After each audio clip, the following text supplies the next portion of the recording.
One here that we're going to be doing tonight, starting taking it apart. It's not something that can be taken apart, you know, in just a couple hours or whatever. This is quite a process to do this, but what we can do today is just review what we have right here. This is how a lot of times I get the worst of the worst come in, and you can see you know what it's like to, in my trade, to do the type of work that I do, and this is its natural state. And this came from a woman executive that was working for a well-known fabric chain. She had called me up. I did some work for her, and she asked me if I wanted this particular piece. And I'm not really in the market of buying old furniture, but this is something that I do like to do, because something that's never been molested. Being unmolested means that it's intact. The original padding. You get to see something the way it was put together, and it's really neat. When I was a little kid, working in with my dad, it was more common to see these types of pieces. And in the span of things, I've been doing this thing for 40 years. That's nothing compared to something that's hundreds of years old. That seems a long time for us being alive today, but not for something of this history like this. It's just been around before, you know, any World War, you know, and so it's seen a lot. It's been around and hasn't been thrown out, and it was well made. And this piece is well, I would say this is 200 years old. I believe it to be, because I did find some things on inside here through one of the arms over here. We'll get to that in a little bit. I'm not 100% sure as far as something's age, but we're going to take it apart. There's very high probability we're going to find things on the inside of this thing that have been, you know, many years ago they were lost because they fall in the cracks. I'm sure that some kid 150 years ago jumped up and down on this and it survived, and that kid is now dead of old age. So what we have here is this piece here. It had this might have been done. This looks like something that was done in the 1920s, 1930s. This type of cover was put over this, and this is something that, like, you know, like a housewife would have done if she was home and she had her kids and she wanted a project to do, didn't have a lot of money to spend. She covered over the original woven horsehair fabric. Now, it's got a lot of nubs. If some of the older generation will talk about sitting on their grandparents' piece of furniture wearing shorts and having the hairs poke through. That is a characteristic of this fabric, but you know, there wasn't really a whole lot of things that they had that they were really used back then. They had, you know, they had tapestries and fabrics, but this type of fabric was popular. And then there was leather too, but you wouldn't really find leather put on a piece like this, though. You don't see it.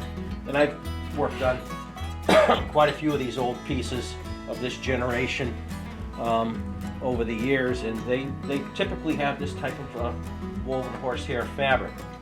Now, these backs are secured. This is how they are made here. Now, you look at the back here, and you can see how somebody had made this back in the day. We've got some repair here that has to be done, where the wood has split. Wide boards, characteristic of the old pieces like that. And then you have the original screws. And then you can actually see the back, the knot like that. You know, people would say, oh, you know, the old days, you know, they craftsmanship and stuff. You know, you wouldn't want to put together, if nowadays people would have a coronary if they saw you put together a sofa with a knot like that in the back and with a plug that's ready you could push out on the other side. But the old days, the wood was an expense. That's just plain and simple. And so you know, they tried to cut costs too. And then you had veneers and so on up here. This is all veneered over it. And a lot of times I've seen, you know, where the veneer would be peeled and there'd be a big knot right underneath the veneer. But, you know, it's lasted. You know, in the old days, from my understanding, that the people that carved these pieces of furniture, generally, when they got older, they were making the furniture and doing everything. They were doing the upholstery. I found it inside. I found on the lining on the inside, I found a name, F.H. Eaton. That's what his name was. And I didn't think nothing of it. Well, it turns out there was a wagon maker in town here in Stafford Springs back in the 1800s, and they made wagons. But they'd also upholster the seats in the wagons, so it would be very natural for them to do the upholstery, you know, on the furniture itself. It's just like, you know, they would do more than one thing, just like barbers back in the day.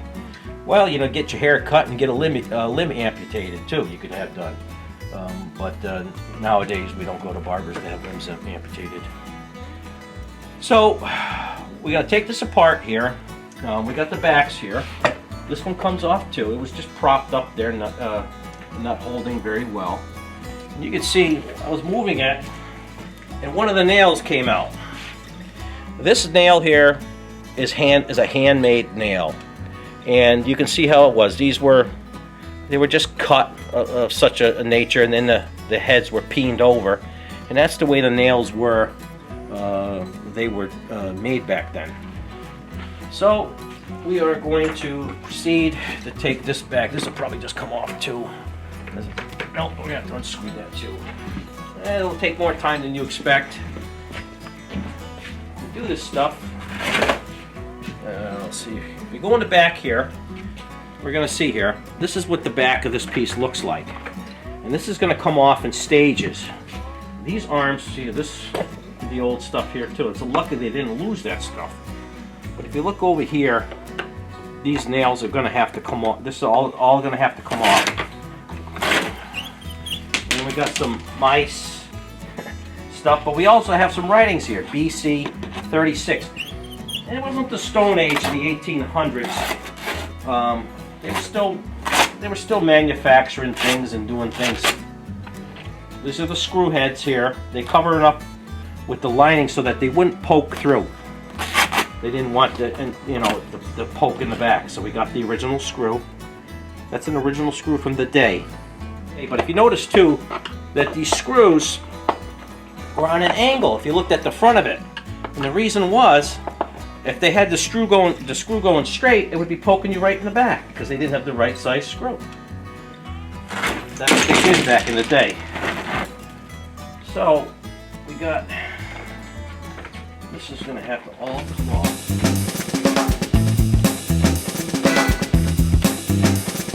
We'll have to put this on.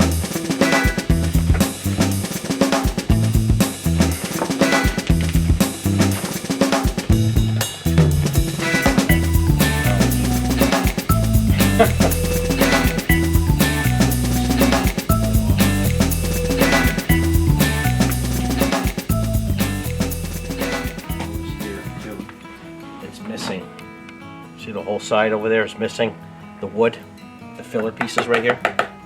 It's gone. And they just put that in there as a filler piece.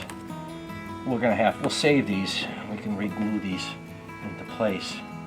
But they got a few nails holding this one together. Those old nails, they do hold pretty good sometimes. Let's see if I can.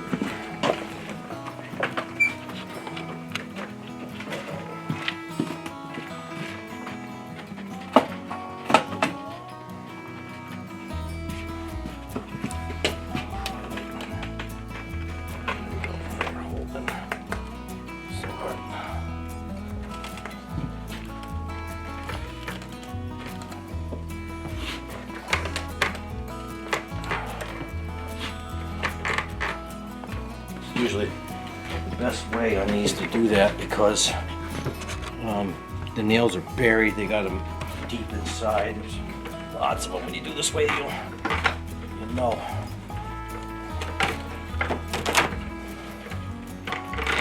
There you go. There we go. So we're gonna put this on the side. There's not really a whole lot to do on this piece, but I'll clean it up later. These pieces we'll put on the side. But like I said, it's not something you can do very shortly. It takes time, and I ain't gonna rush doing this. Video or not, we're gonna have to do it. It has to be done right.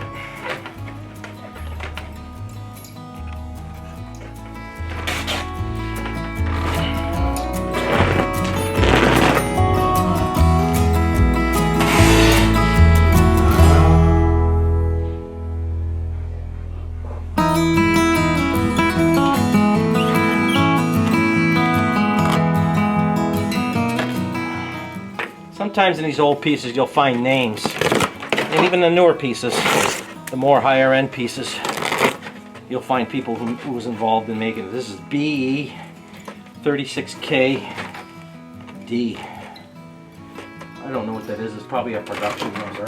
Look at the Stone Age. So this could have been a factory in one of these around Connecticut over here. There's quite a few old factories that these old brick buildings.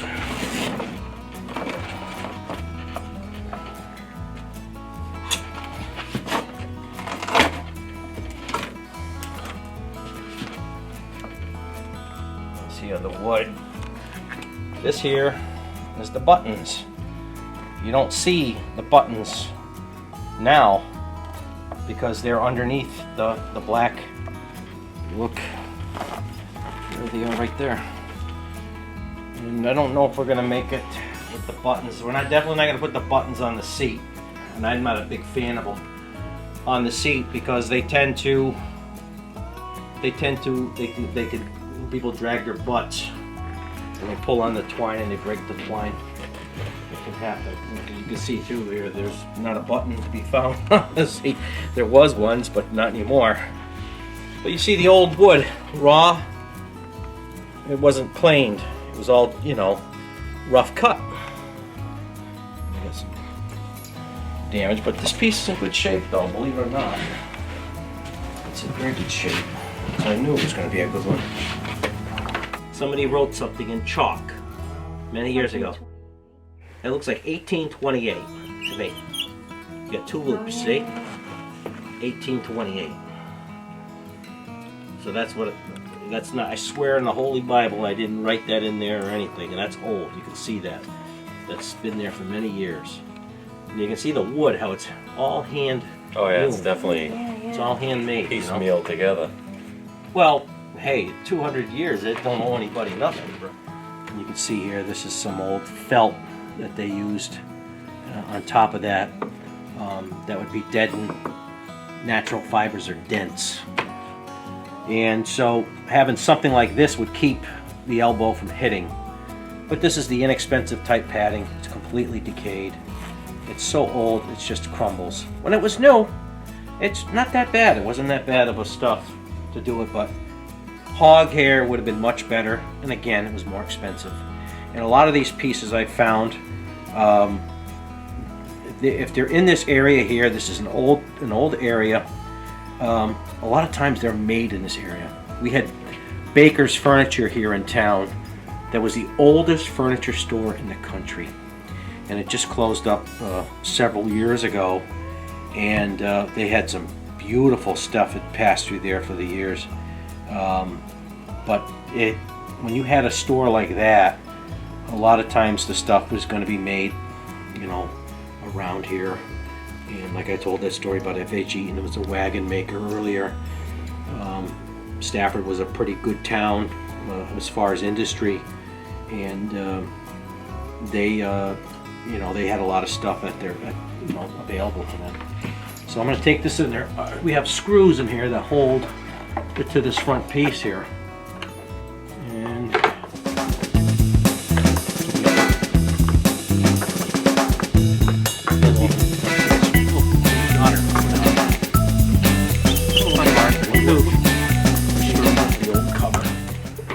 that wasn't even really going in there. That screw was still short. It didn't really make much of an impact. And now we're going to take off the cover that was put on there years ago. See the buttons? They were polished like painted steel.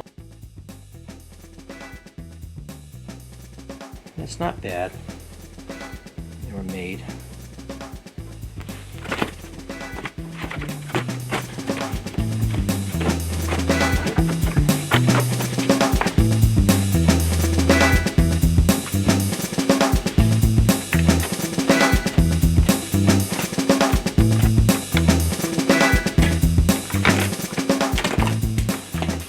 Now, this stuff here is called GIMP.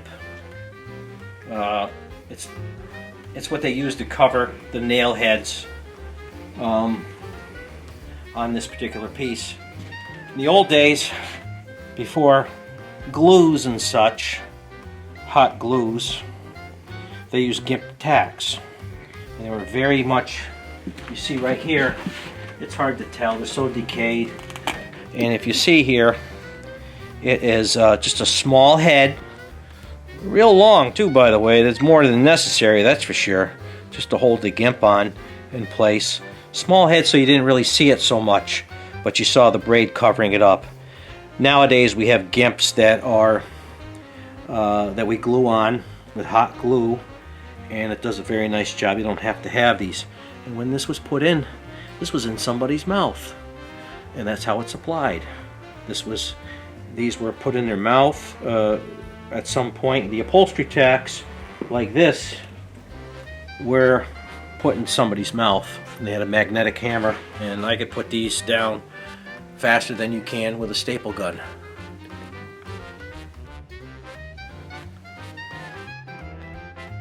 So that's how they would put it on. They'd go like this, and my father was very fast, and just a couple times we ate them.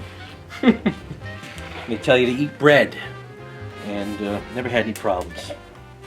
Can't go through a metal detector though in the airport.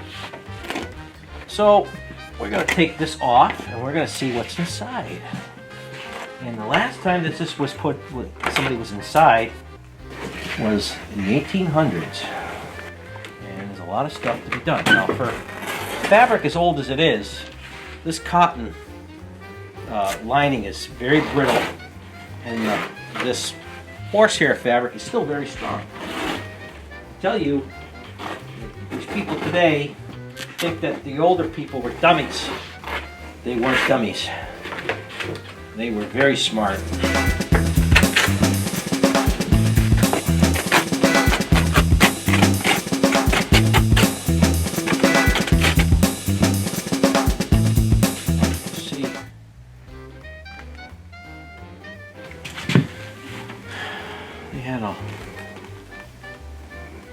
A lining type material put over the front here. Now, you see here, more of it right here. They used it. I'm just seeing what they did. Things would be a little different than with me. This is that sisal type material. This is not the cocoa fiber here. This is sisal. This is the pig hair, the hog hair. We talked about they use this in different things. This was, like I said, this was a premium material.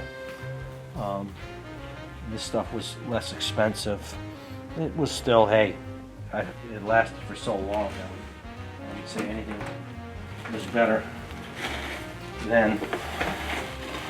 Now we're going to take this, roll it up so we don't make a big mess. And we see the way the springs are. Look at this.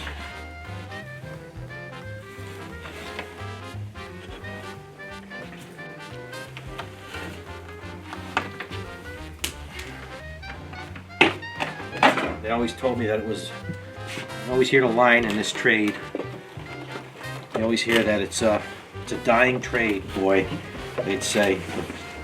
Fabric salespeople, but you know what? Some of these fabric salespeople are almost 80 years old, I know, And that was told to them, and they were in the business their entire life.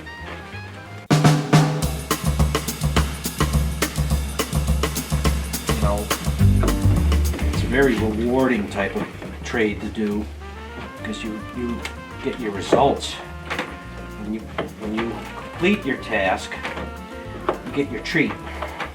You get money, and then you get a big thank you from the happy customer. And when you sit at a desk, you're a number. And people long for this. They don't have it. So we added that.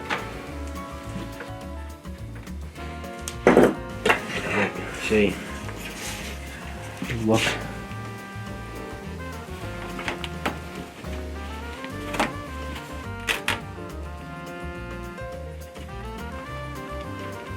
Looking at this.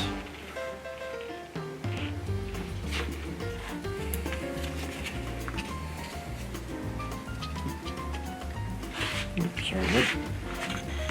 See, they didn't have a piece long enough to go all the way. So this gives you a lump, it gives you more strength. If you didn't have this piece when you upholster it, it would slope too much. It just won't visually look right. And this piece here, you can see here when they made that type of saw, still rough cut, but yet it's on the curve like that. You can still see the saw marks at some point. It looks like some sort of scroll saw that they used to make that rough cut, the old nails. So I'm going to take this off here because that's not going to be, and that's something I'm probably going to use over again because it's so bad. It's just, like I said, the masters back then, they weren't always the masters, just like people today. Now we got to cut this here up top. This is the way they used to do it back then. They'd secure it, the tops of the springs, but the main twine, spring twine, is, I don't even see any twine there. I'm gonna see. They didn't even do that. Tie it the spring. But what we see here is we see the way somebody made this many, many years ago.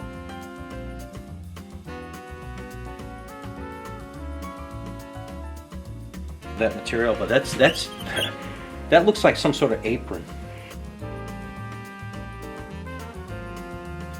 And that's where, right, there's, like you say, right here, HGH. That's it, and that was doubled right here. So it's nothing else going to be found. HGH. Human growth hormone. I don't think so. Well, let's finish this. Let's get inside here and see if we've seen some interesting things in here so far. I mean, an old apron. You can get it cleaned up the next time we pick it up. Do some work. But everything comes together and something's nice and clean and prepped. I can see it differently and make it because I'm more familiar with seeing stuff not done, I mean apart, than it seems like all together. I can somehow visualize it much better. You get thrown off when you see somebody do something different and it's not right or it's messed up, and when you see something as a bare frame, you can start, there's a lot of preparation work in before you start doing any work. Clean up, we got to take all the tacks out of the frame so that it's a nice surface to tack. And with the old wood like this, the old wood becomes punky. You can take a piece of oak, becomes so old you can take your thumbnail and scratch down quite a distance into it because it's just the way it is. It gets very, very old, but inside it's still pretty good. The outside becomes just kind of like a dry rot of some sort. Doesn't mean that it's not good.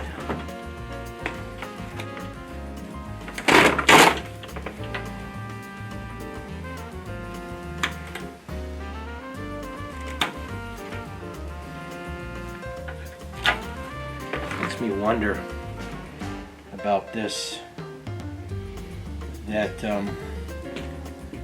that apron or whatever was inside. I'm seeing double layers. We have a ticket here too.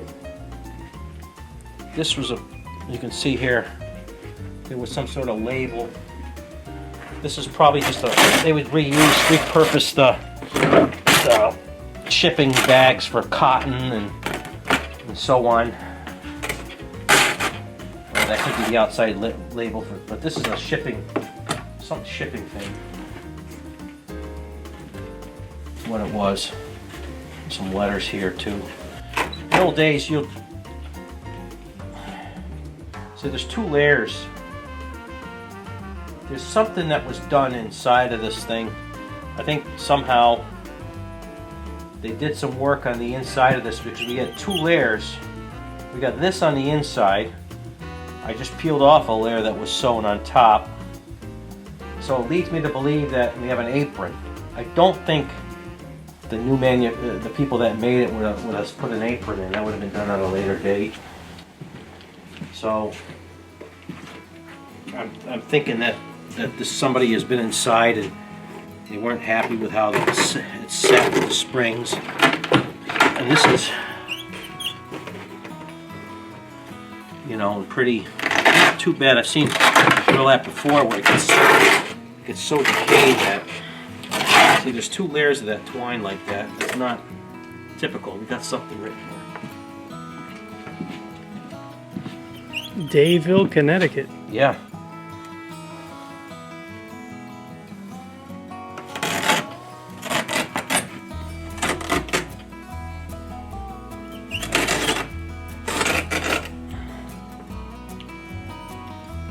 Yeah. So this, like I was telling you before, a lot of these pieces are made locally.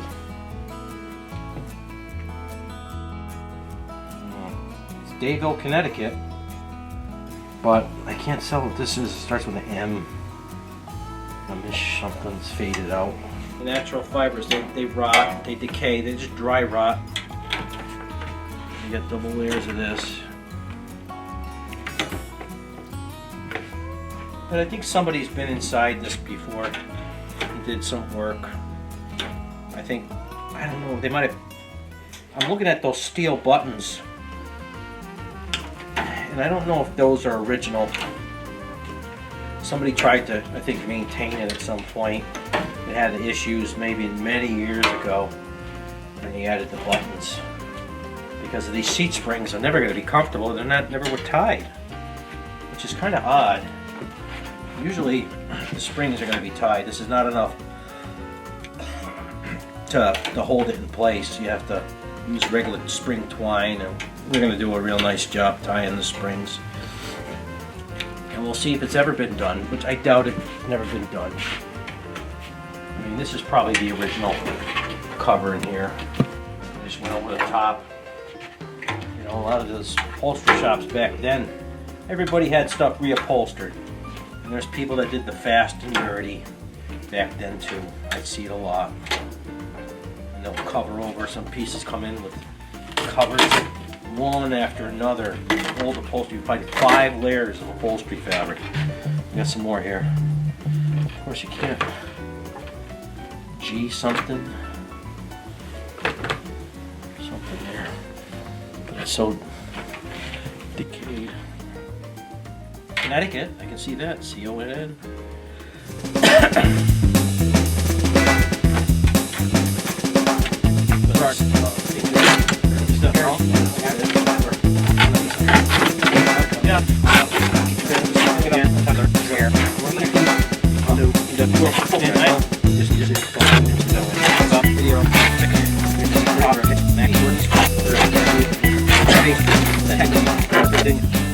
So what we got in here is what we have here is this cocoa fiber.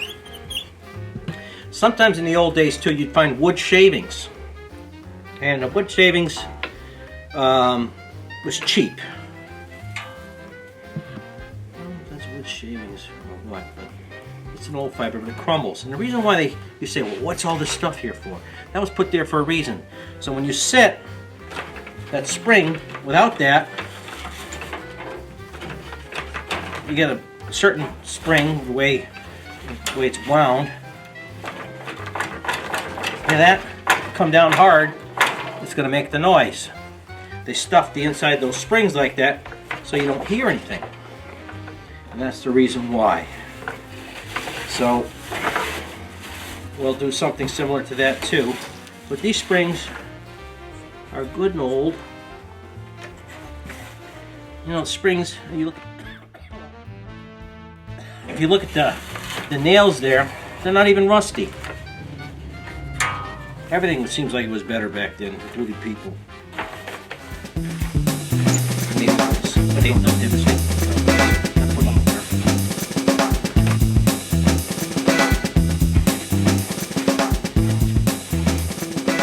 You can see that the wood, for as old as this is, there's no other nail holes in what you see. Now, if this was reupholstered before, the proper way is that you're going to take the tack out. Now you get a hole. Sometimes with these old pieces that were used,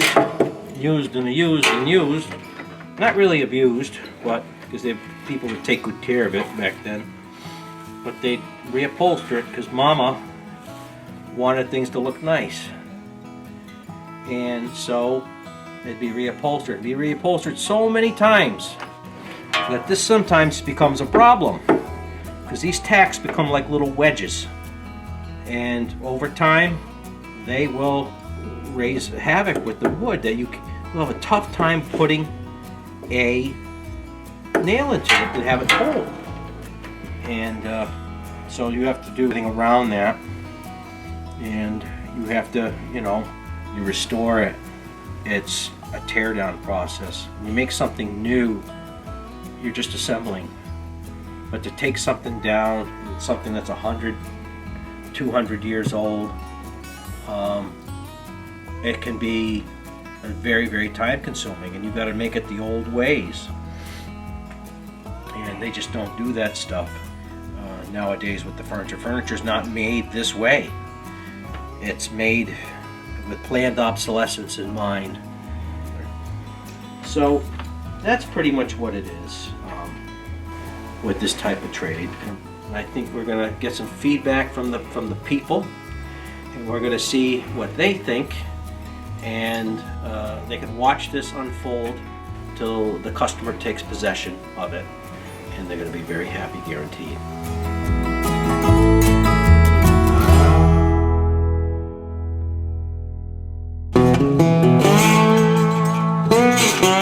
Thank you.